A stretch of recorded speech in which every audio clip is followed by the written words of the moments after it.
गरीब परिवार का एक होनहार युवक था। उसने अपने प्रतिभा के जोर पर एक अच्छे गुरुकुल में दाखिला पाया। अब चूंकि बात पुराने जमाने की है, सो गुरुकुल में एक उसको छोड़ बाकी विद्यार्थी या तो राजकुमार के बेटे थे या तो संतों के बेटे थे। धीरे धीरे उनकी बातों को सुनकर युवक के मन में धन कमाने की इच्छा जागृत होने लगी। उधर गुरु बड़े समझदार थे। वे युवक के मन में चल रही धन कमाने की इच्छा को जल्द ही भांप गए थे। सो जैसे ही उसकी शिक्षा समाप्त हुई तो उसने गुरु से दक्षिणा देने के बारे में पूछा। गुरु ने तत्काल ही कहा, तू मेरे खातिर धनवान बन, बस यही तेरी मुझे गुरु दक्षिणा होगी। आज से धन कमाना अपने जीवन का उद्देश्य रख। उन्होंने ऐसा कहकर शिष्य के दबी हुई इच्छा को सतह पर ला दिया था। गुरु की बात भी सही थी। दबी इच्छा से बड़ा पाप क्या हो सकता है। खैर, यह तो गुरु की सोच थी। शिष्य को जो चाहिए था वह तो मिल गया था। वह गुरु का आशीर्वाद लेकर धनपति बनने निकल पड़ा। और शिष्य का भाग्य तो देखो, एक दिन उसे ऐसे राजा के बारे में पता चला जो बड़ा ही दिलदार था। उसका एक नियम था कि सुबह जो सबसे पहले दरबार में प्रवेश करेगा उसे मुंह मांगा इनाम दिया जाएगा। युवक की मानो तो लॉटरी लग गई। वह एक लंबी यात्रा कर राजा के राज्य में पहुंच गया। पर कोई बात नहीं, सुबह कहाँ दूर थी, लेकिन देखा जाए तो बहुत दूर भी थी, क्योंकि कोई बड़ी तमन्ना पूरी होने वाली हो तो 1 घंटा भी बहुत ज़्यादा समय लगता है, और इसे तो पूरी रात काटनी थी। सो उसने सोचा, क्यों ना अभी से ही राजमहल के बाहर डट जाऊं, कहीं ऐसा ना हो कि सुबह लेट हो जाऊं और कोई दूसरा पहले पहुंच जाए। अब रात का डटा हुआ था, सो राजमहल में प्रवेश सबसे पहले उसी ने पाया। नियमानुसार राजा ने उसे जो चाहे मांगने को कहा। उसे तो विश्वास ही नहीं हुआ। वह हड़बड़ा गया। वह आ तो पहुंचा था, परंतु उसे इस बात का यकीन नहीं था कि ऐसा राजा कोई हो सकता है। भीतर ही भीतर वह अफवाह या कहानी मान रहा था। उधर राजा इसे चौंका हुआ देखकर फिर से कहा, मांगो, बेझिझक मांगो, जो चाहे वो मांगो। शिष्य सोच में पड़ गया।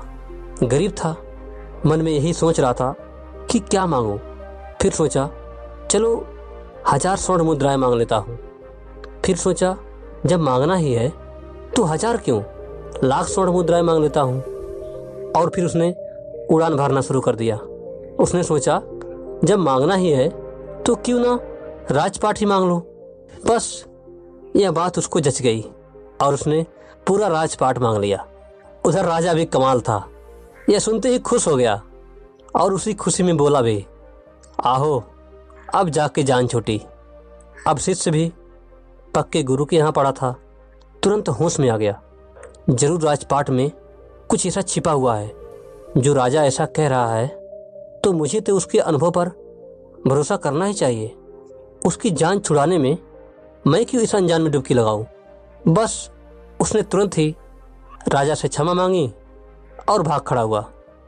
और इस एक ध्यानपूर्वक के अनुभव से उसको धन कमाने की और सत्ता पाने की इच्छा समाप्त ऐसी हो गई कि पूछो मत। तो दोस्तों, मैं आपसे यही कह रहा हूं कि यदि इच्छा है तो भोगना जरूर, पर इसी ध्यान और इसी प्रजा बनाए रखना कि उससे जल्द से जल्द छुटकारा पा जाए। अपनी इच्छा से छूटना महानता है, पर हाँ, इतना ध्यान रख लेना कि इच्छा दबाना या उसी इच्छा के लिए जीना दोनों जीवन के लिए घातक है। क्योंकि मनुष्य का जीवन बड़ा ही सीधा व सरल है। उसमें दुख को जगह है ही नहीं। जीवन तो मन से चलता है और मन के व्यवहार का इस दुनिया को कम अंदाजा है। वहीं मनुष्य का मन भी कोई कॉम्प्लिकेटेड इंस्ट्रूमेंट नहीं है, परंतु चूंकि वह पूरी तरह बरतता है और आम लोगों को नियम का ज्ञान है नहीं, इसलिए उन्हें वह कॉम्प्लिकेटेड लगता है।